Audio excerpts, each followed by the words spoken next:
ओम सभी को नमस्ते जी।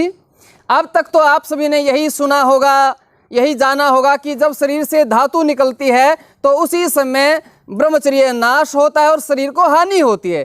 लेकिन ऐसा तो होता ही होता है, इससे अलग एक और बात होती है क्या, कि जब आप गंदा सोचते हैं उससे ब्रह्मचर्य नाश तो होता ही होता है, उससे आपके शरीर को भी हानि होती है। उससे शरीर को क्या हानि होती है, किस प्रकार की हानि होती है, वो इस वीडियो में हम आपको बताएंगे।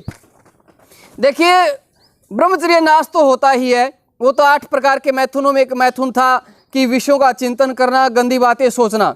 कई क्या करते हैं, वो शरीर से गलत काम नहीं करते, हाथ से गलत काम नहीं करते, कुचेष्टा नहीं करते, पर सोचते हैं गलत और सोचते हैं कि मेरी धातु तो निकली ही नहीं और मेरा ब्रह्मचर्य ठीक है। ऐसा बिल्कुल नहीं है। यदि आप गंदा सोचते हैं तो उससे भी आपका ब्रह्मचर्य नाश होता है। और इससे शरीर पर क्या प्रभाव पड़ता है गंदा सोचने से, वो सुनिए। हमारे शरीर में अनेकों रक्तवाहिनी प्रणालिकाएं हैं और हमारी उपस्थेंद्री में, हमारी मूत्रेंद्री में भी रक्तवाहिनी प्रणालिकाएं हैं। जब हम गंदा सोचते हैं, हम गलत सोचते हैं, तो क्या होता है, शरीर का जो रुधिर है, रक्त है, वो इन प्रणालिकाओं में बहने लगता है और उसके रुधिर के प्रणालिकाओं में आने से उसके मूत्रेंद्र के अंदर उत्तेजना आती है। किस कारण उत्तेजना आई, जब शरीर का रुधिर उन मूत्रेंद्र की रक्तवाहिनी प्रणालिकाओं में आया तो उससे मूत्रेंद्र में उत्तेजना आई।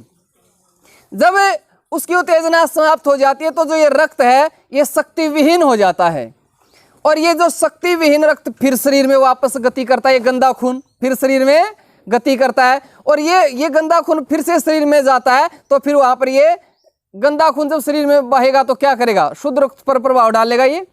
तो इसलिए ये गंदा खून फिर से शरीर में प्रवाहित होने लगता है। तो आपकी जो उत्तेजना होना है, इस उत्तेजना से शरीर में क्या होता है, गंदे रक्त का फिर से प्रभाव कर देना, ऐसा ये कर देती हैं। इसके साथ एक काम और होता है। आपने अब तक ये सोचा होगा कि वीर्य शरीर में जो धातु कहाँ रहती है, इस बात का आपको नहीं पता होगा, लेकिन मैं सामवेद के ब्राह्मण ग्रंथ का ये प्रमाण दूंगा किसी वीडियो में। क्या होता है, जब आप गलत सोचते हैं तो शरीर से वीर्य बहने लगता है, वीर्य पिघलने लगता है। जैसे मान लीजिए किसी बोतल में घी है, घी जमा हुआ है, आपने उसको आंच के पास रखा तो क्या हुआ, घी क्या हो गया, तरल पदार्थ में आ जाएगा वो, और थोड़ा सा भी टेढ़ा होते ही तुरंत घी बाहर निकल जाएगा। इसलिए जो ये नौजवान कहते हैं जी मैं थोड़ा सा गलत सोचता हूँ तो मेरा धातु निकल जाती है, मेरा पेशाब में निकल जाता है, मेरा उसमें निकल जाता है, तो इसका कारण क्या, इसका कारण इनका ये गंदा सोचना या इनकी ये गंदी हरकत की हुई है। उस कारण इनके वीर्य के वो ऐसा उसके अंदर वो चीज़ हो गई है, इतनी पतलापन उसमें हो गया है कि वो तुरंत उससे बाहर, शरीर से बाहर निकल जाता है। तो इसलिए मैं आपसे ही कहना चाहता हूँ कि गंदा सोचना छोड़ दें, ब्रह्मचर्य पालन पर मजबूती करें, अपनी दिनचर्या सही करें, जो गलती हो गई सो हो गई, फिर से संकल्प लें, अभी से सुधर जाओ भाई, अभी से सुधर जाओ, वरना वो दिन दूर नहीं है, फिर तुम वैद्य ढूंढते फिरोगे। अभी तो तुम्हारे शरीर में सामर्थ्य है, तुम ये गलत काम कर रहे हो, जब तुम्हारा सामर्थ्य खत्म हो जाएगा फिर तुम्हें मुश्किल हो जाएगी। कैसे, पिताजी ने कहा बेटा दांतों को ब्रश किया करो, पर ब्रश नहीं करता। अब उसके दांतों में ऐसा कोई रोग हुआ, उसको चीखें लगती हैं, चीसे दर्द होता है। अब पूछता वो कि पिताजी कौन से पेस्ट से मैं ब्रश करूं, अब वो पेस्ट पूछता है। किसी ने कहा सुबह योग व्यायाम आसन किया करो, नहीं करता। उसके कमर में भयंकर जब दर्द होता है ना, फिर पूछता है जी बताना जी कौन सा इसके लिए आसन ठीक रहेगा।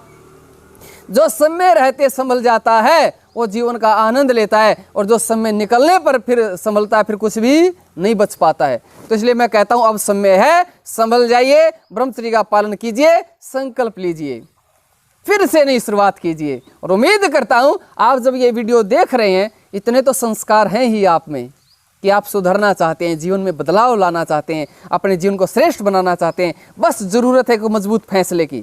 एक मजबूत फैसला ले लीजिए कि मैं आज से संकल्प लेता हूं, मैं ब्रह्मचर्य नाश नहीं करूंगा, फिर आपका नया दिन और नई रात होगी।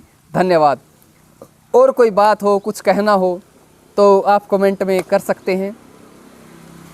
वैसे अच्छा, अब मैं अकेला बोलता हूँ, आप दिखते नहीं हैं, तो फिर भी चल रहा है। कोई ऐसी व्यवस्था हो हम आपस में एक दूसरे से देख सकें, कोई ऐसा करेंगे, कभी ऐसा हमारी बातचीत हो, आप मुझसे पूछें, मैं आपसे बातचीत करूं, मैं आपसे कुछ सीखूं।